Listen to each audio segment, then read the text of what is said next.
குடும்பத்தில் சண்டை வருதுன்னா, கணவன் மனைவி அடிக்கடி சண்டை போட்டுக்கிறாங்கன்னா என்ன பண்ணணும் அப்படின்னா, பேசினாலே சண்டை தான் வருது, அ பேச தெரியாமல் பேசிகிட்டே இருக்காங்க அப்படின்னா என்ன அர்த்தம்? முதல்ல பேசாமல் இருக்க கற்றுக்கணும்.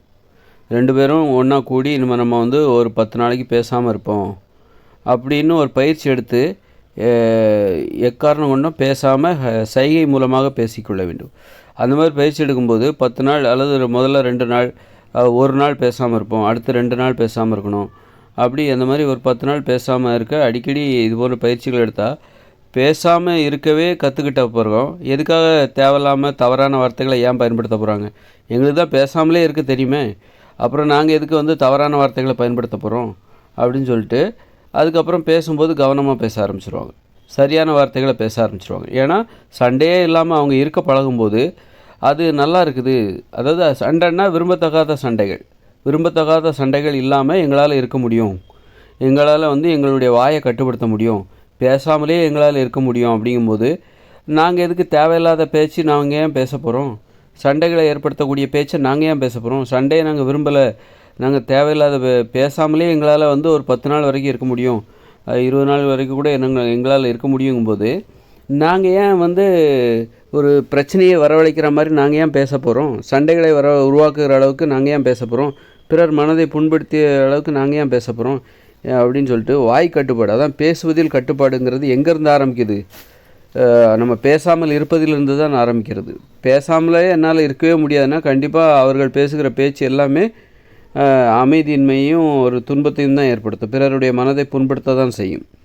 அதனால் பேசாமல் இருக்க கற்றுக்கிட்டிங்கன்னா உணவு உணவு கட்டுப்பாடு எது?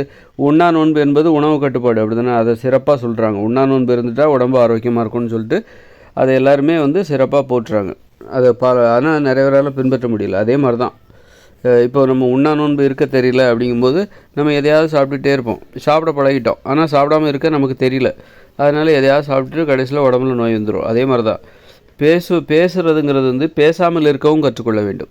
பேசாமல் இருந்து விட்டால் அவரால் எந்த விதத்துலையும் எந்த பிரச்சனையும் யாருக்கிட்டேயும் பிறர் மனதை புண்படுத்துகிற மாதிரி அவர் பேசிக்கிட்டே இருக்க மாட்டார். தேவையில்லாத வார்த்தை, கெட்ட வார்த்தை இதெல்லாம் ஒழிக்கணும் அப்படின்னா கெட்ட வார்த்தைகள் இல்லை. இப்போ கெட்ட வார்த்தை நீங்கள் போடுறீங்களா, அப்போ நீங்கள் அதை தவிர்க்கணுன்னா முதல்ல பேசாமல் இருந்தாலே போதும். பேசாமலே உங்களால் இருக்க முடியும் அப்படிங்கும்போது கெட்ட வார்த்தை மட்டும் போடாமல் உங்களால் ஏன் இருக்க முடியாது? இப்போ பேசாமலே இருக்க உங்களால் முடியும் எனும் பொழுது ஏன் கெட்ட வார்த்தை பயன்படுத்தாமல் பேசாமல் கெட்ட வார்த்தையை பயன்படுத்தாமல் பேசுவது உங்களுக்கு கண்டிப்பாக எளிதாக தான் இருக்கும்.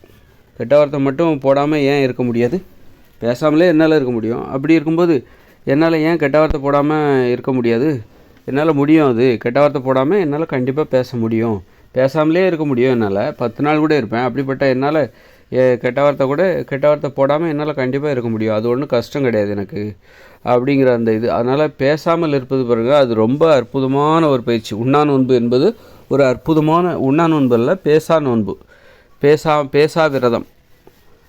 அது வந்து அற்புதமானது. அது மாதிரி குடும்பத்தில் கணவன் மனைவி சண்டை போடுறாங்க அப்படின்னா ஒரு திட்டமிட்டு அவர்கள் இருவருமே திட்டமிட்டு ஒரு மாதத்துக்கு 10 நாளைக்கு நம்ம பேசிக்க வேண்டாம், முதல்ல 2 நாள் பேசிக்க வேண்டாம் அப்படின்னு சொல்லிட்டு 2 பேருமே முயற்சி பண்ணி அது மாதிரி நடைமுறைப்படுத்திட்டா அதுக்கப்புறம் அவங்க எப்படி பேசுகிறாங்க அப்படின்னு பார்க்கணும். அதுக்கப்புறம் எப்படி பேசுகிறாங்க அது மாதிரி அடிக்கடி பயிற்சி எடுத்து ஒரு 10 நாள், அடிக்கடி மாதத்தில் ஒரு 2 நாள், அப்புறம் மாதத்தில் திடீர்னால ஒரு முடிவு பண்ணி ஒரு 10 நாள் நம்ம பேசாமல் இருப்போம் அப்படின்னு முடிவு பண்ணி அதுக்கப்புறம் நீங்கள் பேசிக்கலாம். அப்படிங்கும்போது அவங்க எப்படி பேசிக்கிறாங்க, சண்டை அதுக்கப்புறம் வருதா வரலையா அப்படிங்கிறத நல்லா பார்த்தா சண்டை போடுறதே விட்டுருவாங்க, சண்டை போடுறதே தவிர்த்து விடுவார்கள்.